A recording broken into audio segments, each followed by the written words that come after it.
I want to welcome everybody to another PPHM ConnectionCast. Today we are looking at a brand new exhibit called The Great Search for Energy. It's a fabulous exhibit, and joining me today will be the leader, curator, grand poobah of the exhibit, Becky Livingston. So Becky, why don't you just kind of take us through the exhibit? All right. The Great Search for Energy is really about where energy comes from and how it's used.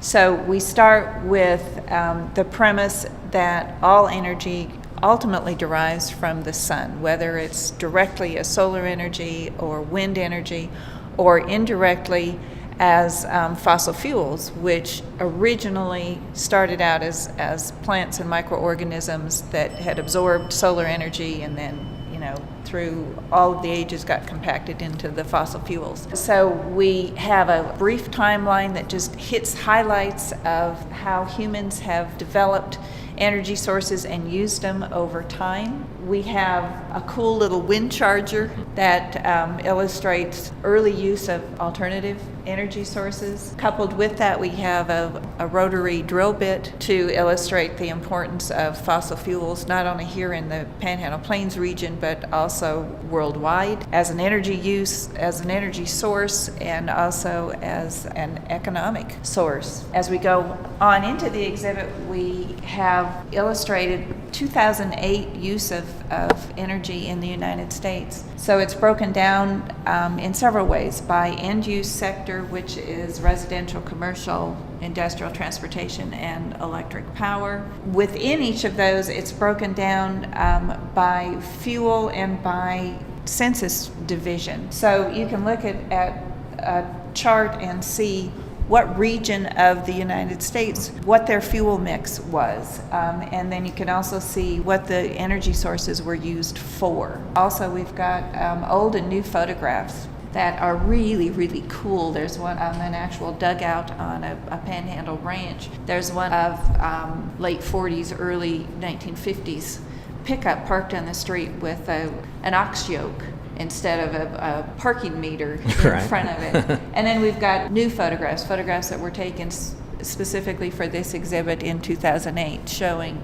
modern traffic on the E-way and a residential area with big houses packed in there. So we're juxtaposing the low energy early eras with current, more energy intensive photographs.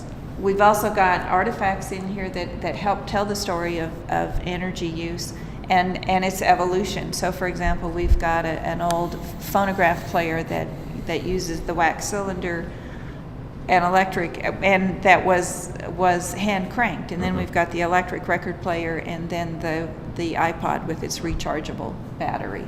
We've got from the Amarillo Copper Refinery a coil of copper rod and also a copper cathode to illustrate the energy intensity of industrial processes today. We've also got electrical appliances that show an era when we thought electricity was just, free and could be used for anything. So we've got an electric flour sifter, which, how hard is it to pump a flour sifter? The centerpiece of the exhibit is a 4-foot globe, and it is to remind us that energy is not just a local issue, it truly is a global issue. There's something like 2 million people in the world that don't have access to electricity at all. And as populations increase around the world, more and more people are going to want a lifestyle comparable to what we have in the United States. Right. And that means more energy consumption. So, it raises the question, where is that going to come from? We've got a number of computer interactives. One of them shows where energy-related resources are around the world. One of them is one view of humans' impact on the globe. Not just their energy use, but how they eat, how they travel to and from work, just, the whole gamut of human activity. We've got a series of panels of photographs and information showing real-life applications, things that are being done right now to kind of with an eye to the future of energy sources. So there's a house that is actually here in the Panhandle that's completely off the grid. There's one about Masdar City in the United Arab Emirates that the UAE is one of the primary sources of fossil fuels in the world. They are looking ahead to also being able to provide the world with alternative energy sources in the future. We've got a little section that's a lot of fun about vampire energy. Illustrates those things that we're so used to in our homes that are sucking energy even when we're not using them, and we don't even think about it. So that's just kind of a little thought-provoking thing about, where's my energy going at home. Along with the computer interactives, we've got a couple other hands-on things. We've got a light bulb demo that shows energy that it takes to power an incandescent bulb, a compact fluorescent bulb, and an LED bulb. And I mean, it's quite striking. It is. When we're talking about energy, we're talking about big numbers. So to help people kind of understand how big they are, we've got a wall that's just filled with dots.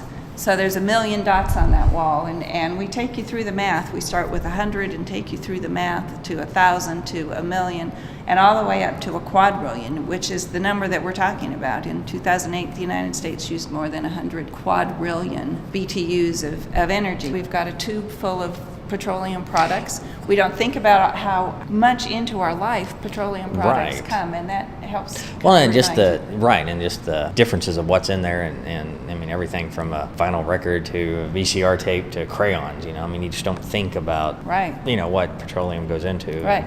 To mascara and it's everywhere.